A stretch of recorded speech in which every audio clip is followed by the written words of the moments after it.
Hello, today we are going to be drawing a smiling flower in the artistic style of the contemporary artist Takashi Murakami. To make this happen, all you are going to need is a circle lid or something to trace that is round. You don't want it to be too big because we need to leave room for the flower petals, but you also don't want it to be too small because then you're gonna have a little teeny tiny flower. And then you will need a pencil and a Sharpie. That's it.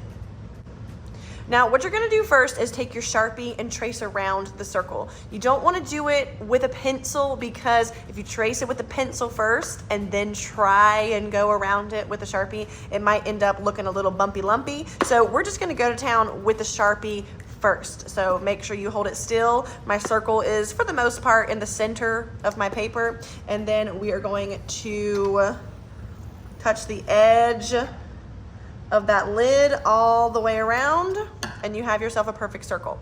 We're not gonna need this anymore, so you can just put that off to the side.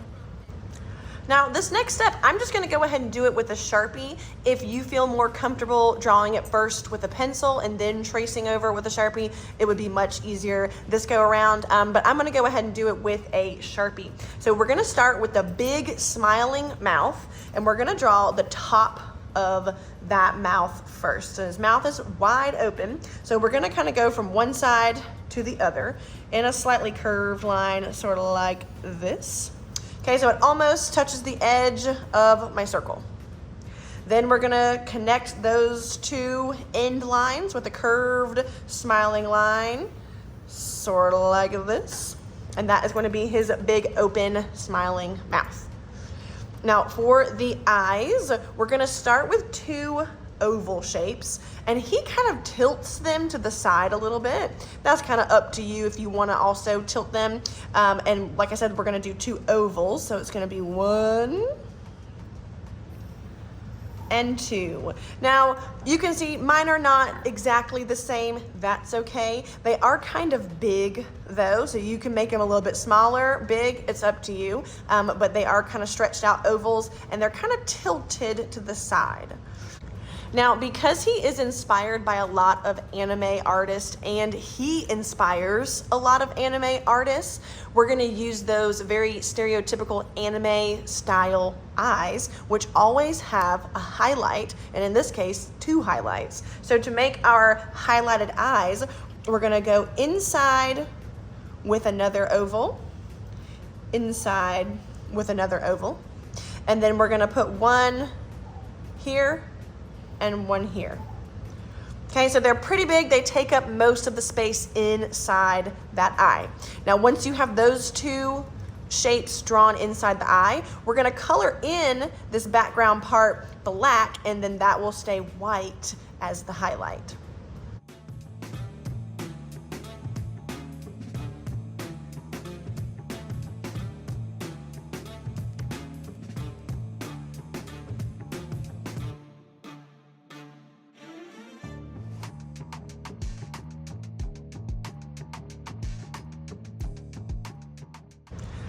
Once you finish coloring in the eye, you can go ahead and put your lid on your Sharpie because we are done with it for the moment. We will use it to trace over the petals of our flower, but I would like for you to use a pencil for this next step because we're gonna be drawing some guidelines to help space out our petals evenly.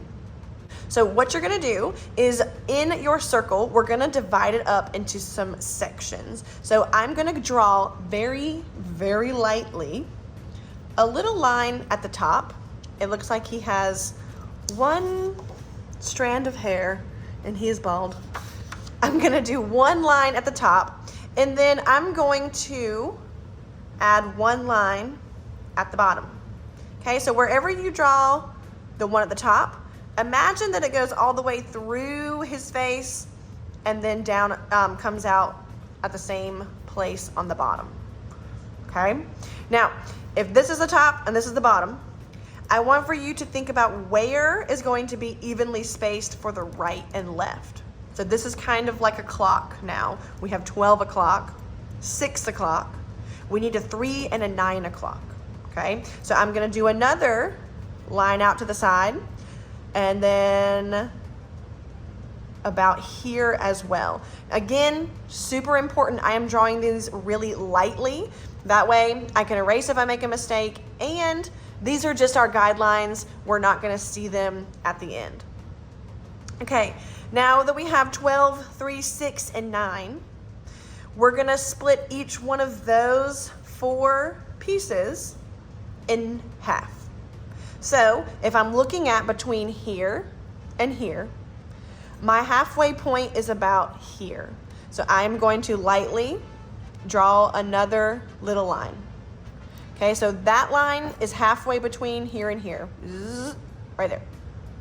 Okay, now halfway between here and here is gonna be about here. Whoa. I'm gonna add my light tick mark.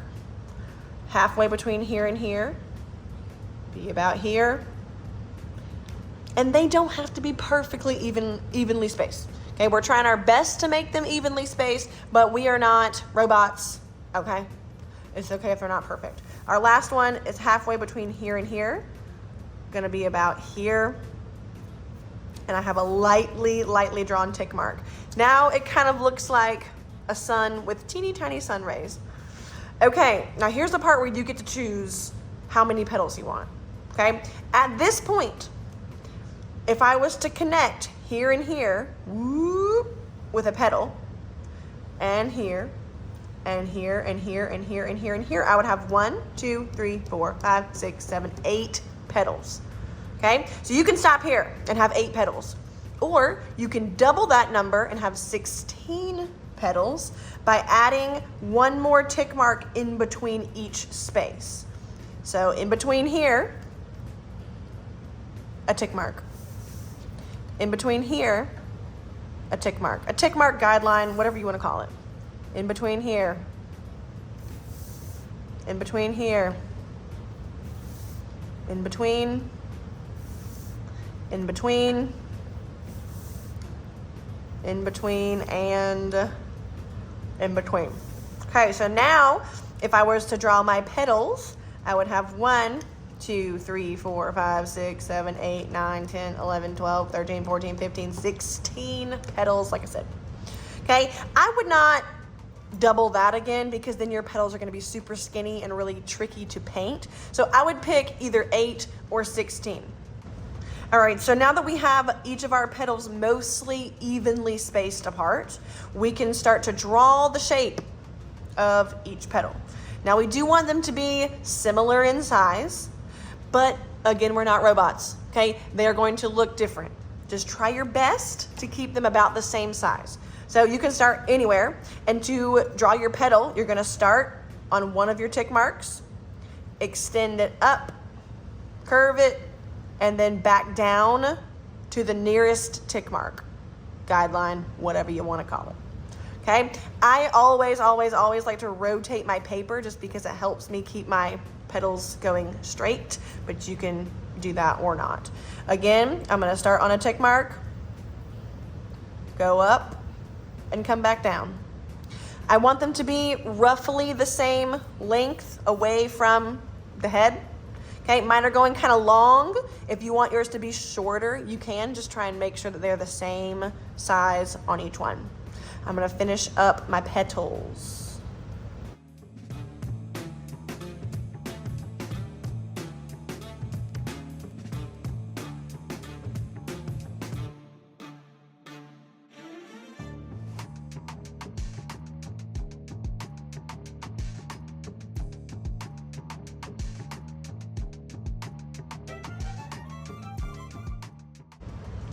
All right, now that I have my petals, you can see that they are not all perfectly identical because I'm not a robot. Or if I am, I'm not gonna tell you guys that. Anyways, so they are, as best as I could, about the same size. They are evenly spaced out, and I have an even number. After you do that with a pencil, again, as long as you are drawing lightly, if you make a mistake or one gets to be too long, you can erase it, you know the drill. After all of my petals are done with pencil, then you want to trace over them with your Sharpie.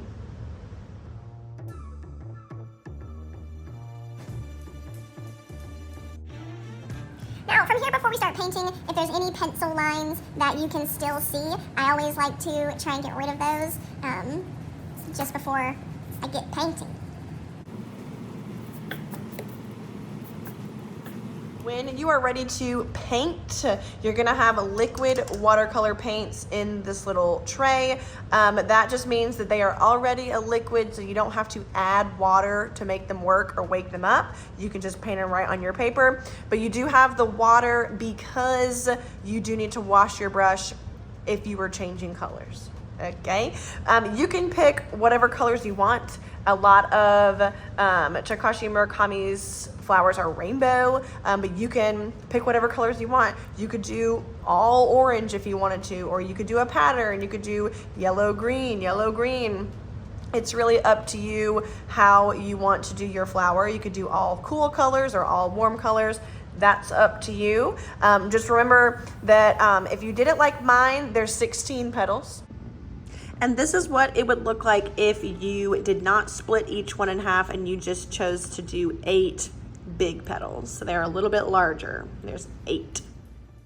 So as you probably guessed, I would choose to do the rainbow order for my petals. This just shows you really quickly what it looks like to be washing your brush in between each color, making sure to paint the entire petal. Now, if you do go outside of the lines, we are going to be cutting these out. So no stress there if they go out of the lines a little bit, we'll cut them out.